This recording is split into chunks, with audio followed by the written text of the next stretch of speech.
तरक्की की राह पर चल दिए थे हम, रुकावटें बहुत आई पर रुके ना कदम।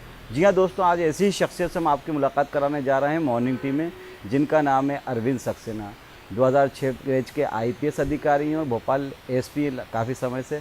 तो सर, पुलिस परिवार से जुड़े होंगे आप, कभी सोचा था कि पुलिस में ही आना है या पुलिस अफसर ही बनना है? देखिए, जो मेरे फादर हैं वो पुलिस ऑफिसर रहे और हम लोग 4 भाई और 4 बहन रहे, जिसमें मैं सबसे अधिक छोटा था। मेरी बहनें भी शासकीय सेवा में रही हैं और मेरे जो 3 एल्डर ब्रदर थे मुझसे, उसमें से 2 शासकीय सेवा में रहे और 1 वकील बने। तो 8वां में बचा था। फादर की इच्छा थी कि कोई ना कोई बेटा बेटी पुलिस में ज़रूर जाए। तो बेसिकली तो मैं इंजीनियर था, लेकिन जो एक पुलिसिंग जो ब्लड में थी, तो जिस अनुसार मैं रिएक्शन करता था, तो फादर ने कहा कि ये 8वां जो बच्चा है मेरी तमन्ना पूरी कर सकता है। मैंने तमन्ना पूरी की और स्टेट पुलिस सर्विस 1990 में ज्वाइन की। तो सर, किस तरह का संघर्ष रहा, क्योंकि आपने इंजीनियरिंग की थी, इंजीनियरिंग के बाद वो पुलिस फील्ड, दोनों अलग अलग डिफरेंट फील्ड है, तो किस तरह का पुलिस में आने का के लिए संघर्ष रहा आपका? देखिए, एज एन इंजीनियर जो आपकी पूरी मेंटेलिटी है और जो आपका एप्टीट्यूड है, वो इस प्रकार का डेवलप हो जाता है कि आप बहुत सिस्टमेटिक हो जाते हैं, बहुत टेक्निकल हो जाते हैं। और जब पुलिस में अपन फंक्शन करते हैं तो यहाँ पे कई बार आपको टैक्टफुलनेस चाहिए। कुछ स्थानों पर आपको बहुत चतुराई से, बुद्धिमत्तापूर्ण ढंग से बड़े जनहित के लिए काम करना पड़ता है। तो दोनों के जो काम में है थोड़ा अंतर है। जो अगर एक इंजीनियर काम में देख लें और एक पुलिस अफसर के, तो नेचुरली ट्रांसफॉर्मेशन में थोड़ा तो समय लगा। जब मैं शुरू में आया था तो कई बार मुझे ये फीलिंग होती थी कि यार, ये तो जो एडवाइस किया जा रहा है तो टेक्निकली ये बिल्कुल मेरे को सही नहीं लग रहा। लेकिन फिर मेरे सीनियर्स मुझे बताते थे कि अरविंद, ये बड़े जनहित के लिए और व्यवहारपूर्ण रवैये के लिए बहुत आवश्यक है ये, क्योंकि अपन इससे किसी का हित नहीं कर रहे हैं, समाज के बहुत बड़े लोगों पक्ष का और बहुत बड़े मतलब जो है एक सेक्टर का इसमें हित है। तो इसको व्यवहारिक ढंग से थोड़ा सा मतलब जो है अपनी बातचीत यहाँ पे रहनी चाहिए, जिससे फ़िलहाल मतलब मामला शांत हो जाए। फिर उसके बाद जो टेक्निकली सही है वही प्रक्रिया अपनाई जाएगी। तो टेक्निकल और जो प्रैक्टिकल एस्पेक्ट्स, इसको कैसे संतुलित किया जाए, ये थोड़ा इनिशियल फेज़ में हम लोगों को भी सीखना पड़ा और उसमें मोल्ड होना पड़ा।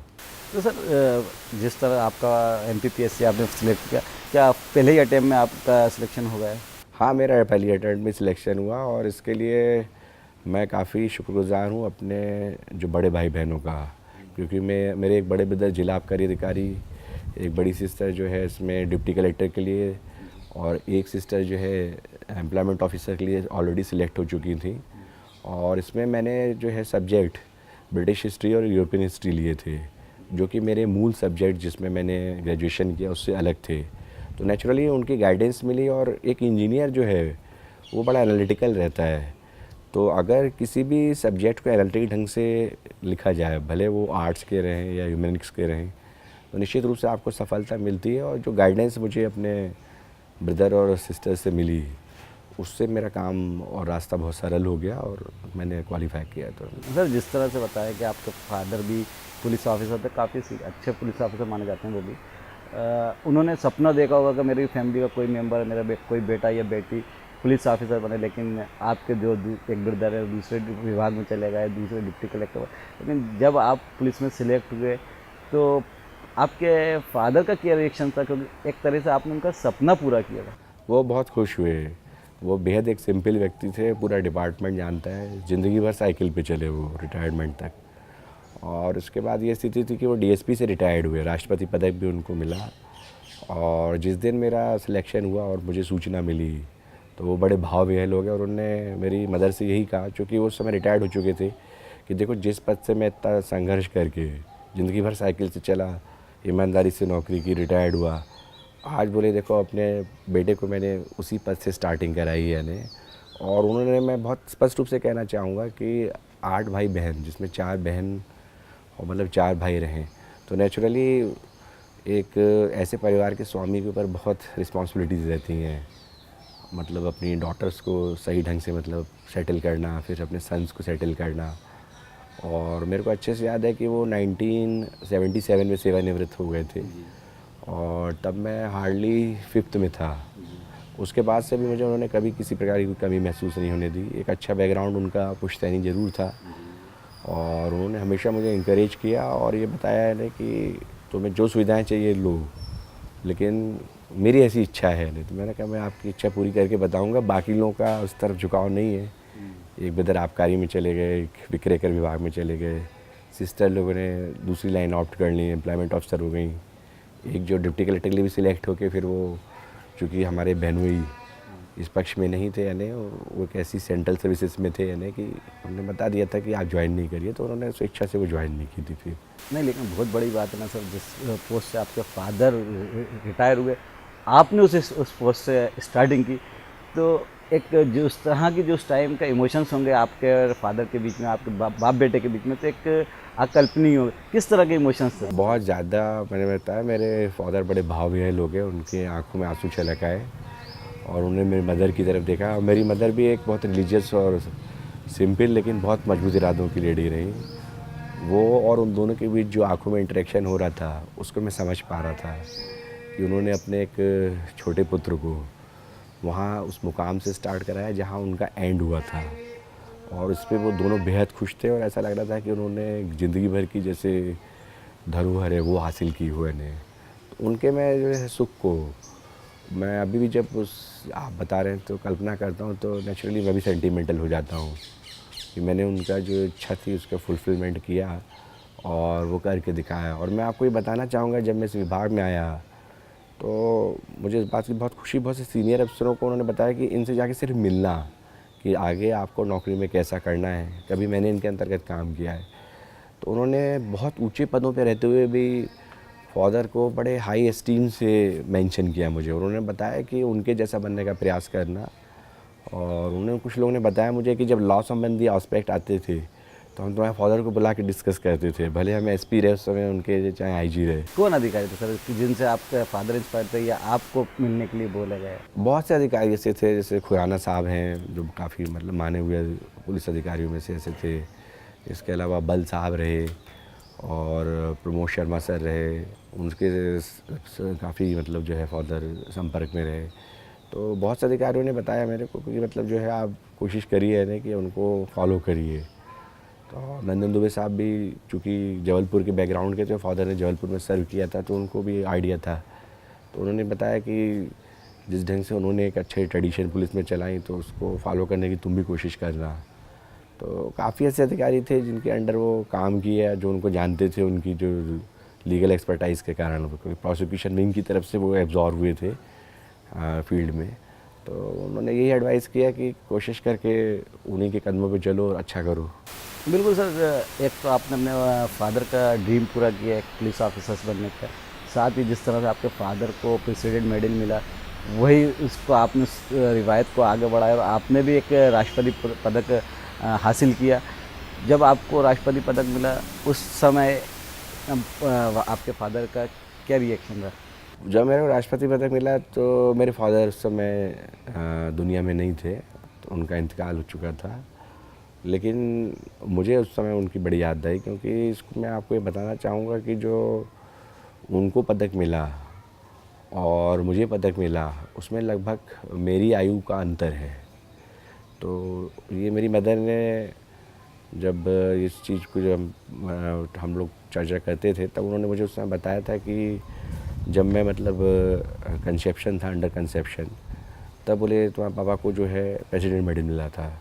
और जब मुझे प्रेसिडेंट मेडल 2011 मिला तो दोनों ही मेरे मदर फादर नहीं थे। तो मुझे वही मदर के क्षणों की याद आई जो जब वो मुझे मोटिवेट करती थी। तो लगभग मतलब जो है उनको जो मेडल मिला था 1966 में मिला था और ये मुझे मेडल मिला 2011 में। तो उस समय जो मेरी आयु थी वो थी 45 वर्ष और उनको मिला था 66 में। मतलब जब मैं 66 की पैदाइश हूँ, जब मैं मतलब गर्भस्थ था, तो ये मेरे लिए बहुत बड़ा मतलब अचीवमेंट था। और इसको मैंने बहुत से अपने जो बैचमेट्स हैं उनसे डिस्कस किया है नहीं कि मेरे पिताजी को 45 साल पहले मिला था, आज मेरी आयु 45 साल है। और मेरी मदर ने मुझे बताया था कि जब वो मेडल लेने यहाँ पे आए थे दोनों यानी, तब मैं मतलब जो है गर्भस्थ था उस समय यानी मदर के अपने। तो ये एक मेरे लिए बड़ा जो सेंटिमेंटल क्षण था यानी कि जब मैं दुनिया में ना रहते हुए भी मतलब बाहरी रूप में जब अपने मदर के गर्भ में था यानी तब मेरे फादर उससे सम्मानित हो रहे थे, और 45 साल बाद मैं सम्मानित हुआ यानी जब वो दुनिया में दोनों नहीं थे, लेकिन उनकी जो एक इच्छा थी मैंने वो पूरी की। तो आज आपके परिवार जो आपके ब्रदर्स हैं, आपके सिस्टर, तो कहीं ना कहीं आपको वो आप में अपने फादर के शेडो ज़रूर देखते होंगे।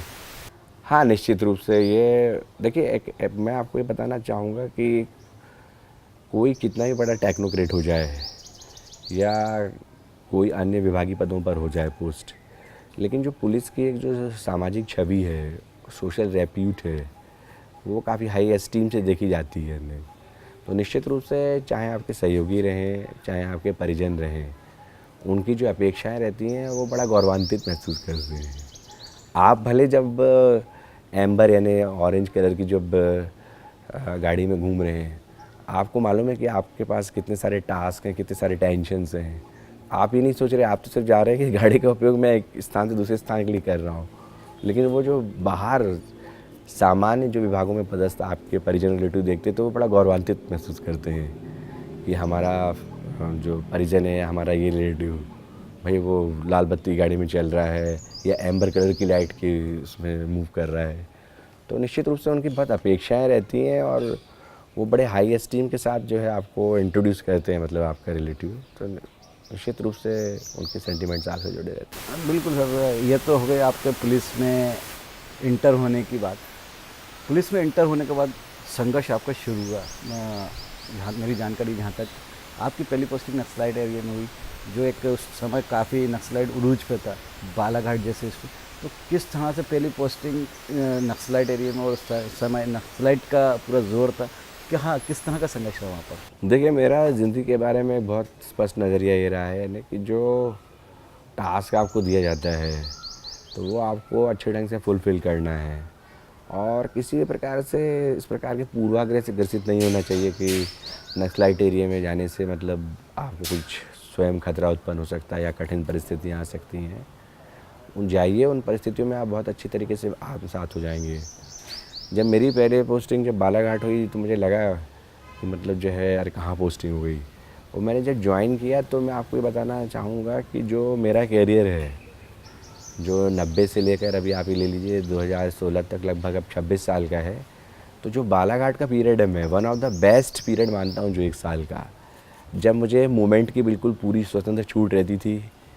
और मैं बताना चाहूँगा कि जब मैं बालाघाट गया तो मेरे एसपी साहब ने ये ऑब्ज़र्व कर लिया कि मैं उनको लोकेशन बताने में या मतलब अपने कहाँ हूँ मैं, कहाँ मेरी प्रेजेंस है, इसमें बहुत स्पेसिफिक हूँ। तो उन्होंने बताया कि तुम ये सिंसियर नेचर लेकर आए हुए हैं कि मेरे को वेल अवेयर रखते हो हर चीज़ से, ये बहुत अच्छी क्वालिटी है। लेकिन मैं यहाँ बहुत क्लियर कर दूँ यानी तुमको कि इसकी कोई आवश्यकता नहीं है। यहाँ तुम्हें बहुत कंसील करके अपनी लोकेशंस को मूवमेंट करना है, और ना कंट्रोल रूम को बताने की ज़रूरत है, ना किसी मतलब अपने अधीनस्थ को बताने की ज़रूरत है, ना किसी पैरेलल मतलब अधिकारी को बताने की ज़रूरत है। मुझे भी बताओ तो बोलो मैं बाहर जा रहा हूँ सर यानी, तो ज़्यादा बेहतर रहेगा कहीं मेरे मुंह से ही निकल जाए यानी तुम्हारे मूवमेंट के बारे में और कुछ ऐसे लोगों को सुनने मिल जाए जो लीक आउट कर दें। तो काफ़ी मतलब जो है उन्होंने मेरे को इस विषय में जानकारियाँ दी हैं। पुलिस की छवि वैसे ही निगेटिव रहती है। लोग पुलिस को वर्दी को देख के गलत समझते हैं, लेकिन कुछ ऐसे विरले ऑफिसर्स होते हैं, कुछ अधिकारी होते हैं जिन्होंने पुलिस की छवि को बदलने की पूरी कोशिश की। उसी में से एक अधिकारी हैं हमारे अरविंद सक्सेना जी, जो आम जनता के अधिकारियों के बीच में तो जितने लोकप्रिय हैं, आम जनता के बीच में भी उतने ही लोकप्रिय हैं। तो एक किस्सा मुझे याद आता है आपका, आप CSP हनुमानगंज थे, आपका ट्रांसफ़र हुआ था वापस से बालाघाट। तो आपके ट्रांसफ़र के विरोध में आम जनता ने वहाँ पर दुकानें बंद कर दी थी, कारोबार बंद कर दिया था, और आपको रोकने के लिए काफ़ी कोशिश की। ऐसी लोकप्रियता कैसे हासिल कर ले? कि मैं बड़ा सामान्य व्यक्तित्व का आदमी हूँ और मैं बड़ा आश्चर्यचकित रहा। मैं आपको और बताना चाहूँगा कि वो चक्काजाम हुआ, उसमें करीब 1,500 लोग हो गए।